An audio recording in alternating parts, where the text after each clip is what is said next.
Assalamualaikum warahmatullahi wabarakatuh. Nama saya Intan Nuraini dari AKP 5A. Di sini saya akan membahas bab 2 profesi CPA.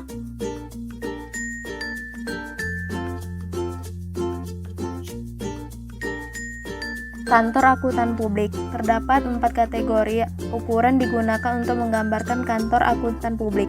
1. Kantor internasional 4 besar. Mereka adalah 4 kantor yang memiliki cabang di seluruh Amerika Serikat dan seluruh dunia, dan juga mengaudit hampir semua perusahaan besar baik di Amerika Serikat maupun dunia, serta juga banyak perusahaan yang lebih kecil. 2. Kantor nasional. Disebut kantor nasional karena memiliki cabang di sebagian besar kota besar. Kantor nasional memberikan jasa yang sama seperti kantor 4 besar dan bersaing secara langsung dengannya untuk mendapatkan klien. 3. Kantor regional dan kantor lokal yang besar. Terdapat kurang dari 200 KAP yang memiliki staf profesional lebih dari 100 orang. Sebagian hanya memiliki satu kantor dan terutama melayani klien-klien dalam jarak yang tidak jauh. KAP yang lainnya memiliki beberapa cabang di satu negara bagian atau wilayah dan melayani klien dalam radius yang lebih jauh. 4. Kantor lokal kecil. KAP ini melakukan audit dan jasa-jasa terkait terutama untuk usaha kecil dan entitas nirlaba, meskipun beberapa memiliki satu atau dua klien dan kepemilikan publik. Banyak kantor lokal kecil tidak melakukan audit dan terutama memberikan jasa akuntansi serta perpajakan bagi klien-kliennya. Selanjutnya, kegiatan kantor akuntan publik. Ada 3 kegiatannya. 1. Jasa akuntansi dan pembukuan. Banyak klien memiliki staf akuntansi terbatas mengandalkan KAP untuk menyusun laporan keuangannya.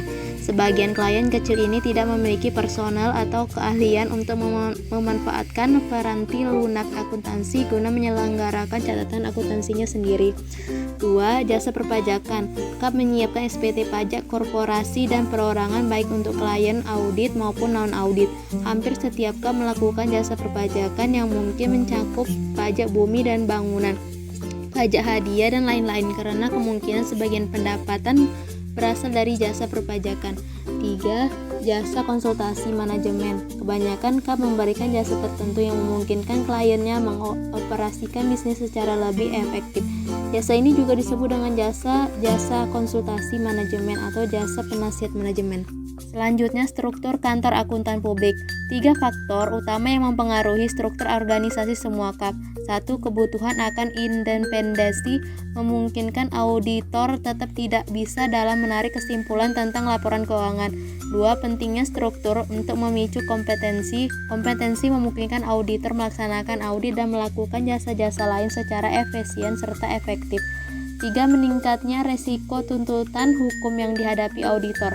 KAP mengalami peningkatan biaya yang berkaitan dengan tuntutan hukum.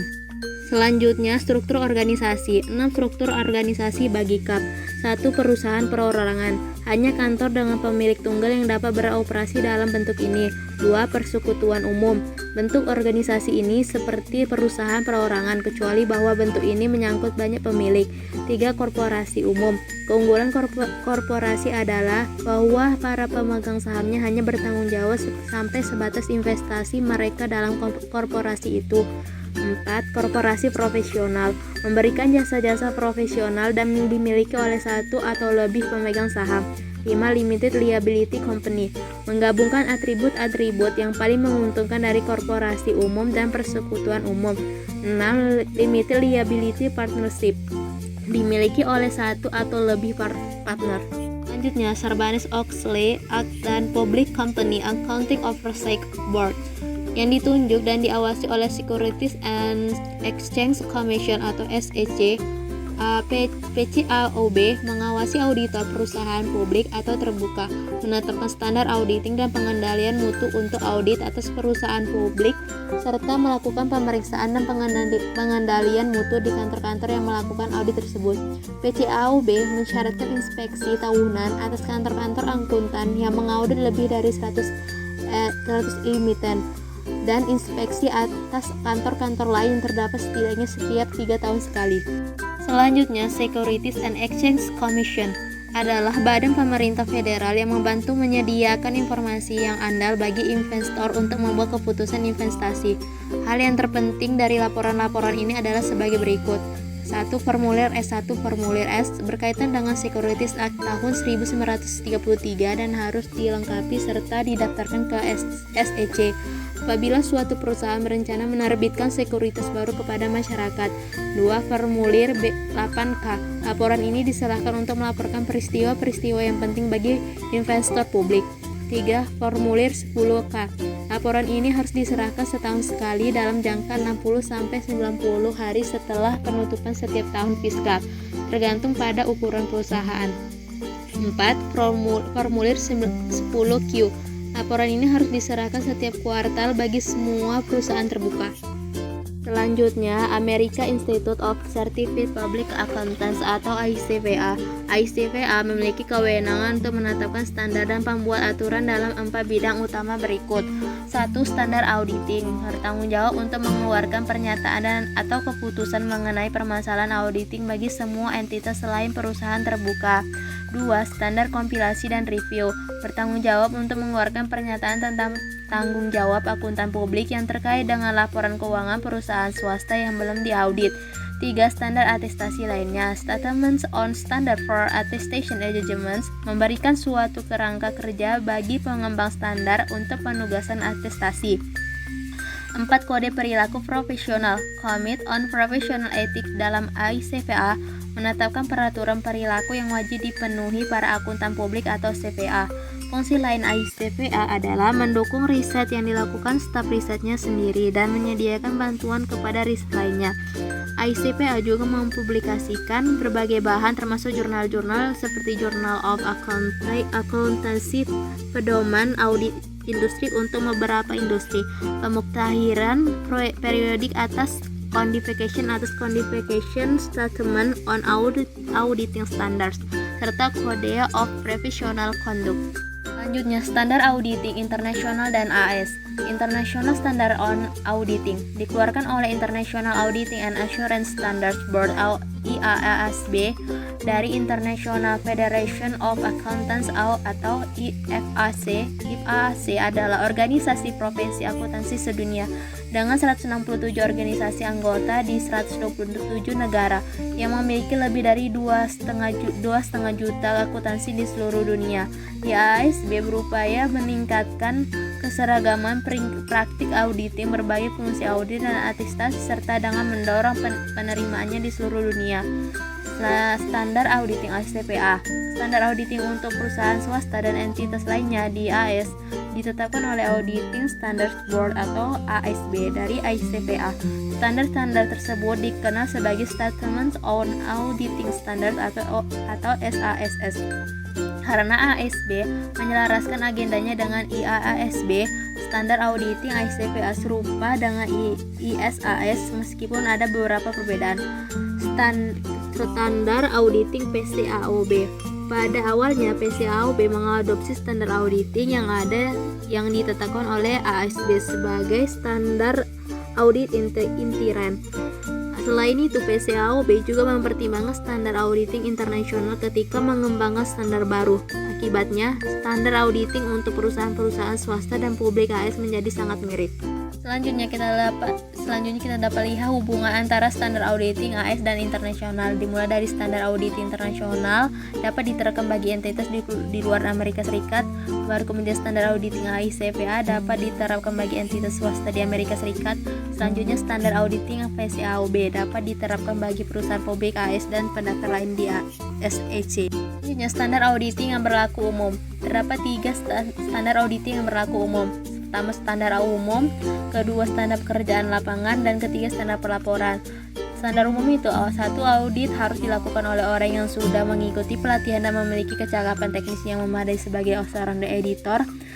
Kalau standar pekerjaan lapangan, audit harus merencanakan pekerjaan secara memadai dan mengawasi semua sistem sebagaimana mestinya. Sedangkan standar laporan harus menyatakan apakah laporan keuangan telah disajikan sesuai dengan prinsip-prinsip akuntansi yang berlaku umum atau GAAP. Selanjutnya, tujuan audit adalah untuk memberikan pemakai laporan keuangan suatu pendapat yang dikeluarkan oleh auditor tentang apakah laporan keuangan telah disajikan secara wajar dalam semua hal yang material sesuai dengan kerangka kerja pelaporan keuangan yang berlaku. Prinsip-prinsip yang terkait dengan tanggung jawab auditor dalam audit menekankan pentingnya kualitas pribadi yang harus dimiliki auditor. 1. Kompetensi dan kapabilitas teknis yang memadai. Auditor wajib memiliki kompetensi dan kapabilitas yang layak untuk melaksanakan audit. 2. Ketaatan terhadap persyaratan etis yang relevan. Code of Professional Conduct (ICPA) menjabarkan persyaratan etis bagi CPA yang berpraktik di kantor akuntan atau bekerja di organisasi sebagai bagian dari manajemen. 3. Menegakkan skeptisisme profesional dan menggunakan pertimbangan profesional. Auditor bertanggung jawab menegakkan skeptisisme profesional dan menggunakan pertimbangan profesional di semua perencanaan serta pelaksanaan audit. Selanjutnya, statement on auditing standard. Pernyataan tentang standar auditing dianggap sebagai literatur otoritatif dan setiap anggota yang melakukan audit atas laporan keuangan historis diharuskan mengikuti standar-standar ini menurut Code of Professional Conduct (ICPA). Semua SAS diberi 2 nomor klasifikasi, 1 nomor AUC yang menunjukkan lokasi dalam Codification of Auditing Standard. Kedua sistem klasifikasi ini digunakan dalam praktik. Selanjutnya, unsur-unsur pengendalian mutu. Ada unsur ikhtisar persyaratan dan contoh prosedurnya. Yang pertama itu tanggung jawab kepemimpinan demi kualitas perusahaan. Ikhtisar persyaratannya, perusahaan harus mempromosikan budaya bahwa kualitas adalah hal yang esensial dalam melaksanakan penugasan dan harus menetapkan kebijakan serta prosedur mendukung budaya tersebut. Contoh prosedurnya itu program pelatihan dan perusahaan menekankan pentingnya kerja berkualitas dan ini dikosong dengan evaluasi kinerja serta keputusan kompensasi. Dan unsur selanjutnya persyaratan etis yang relevan. Seluruh personel yang bertugas harus mempertahankan independensi dalam fakta dan penampilan, melaksanakan semua tanggung jawab profesional dengan penuh integrasi. Contoh prosedurnya, setahun sekali setiap partner dan pegawai harus menjawab kuesioner independensi. Unsur selanjutnya penerimaan dan kelanjutan klien serta penugasan.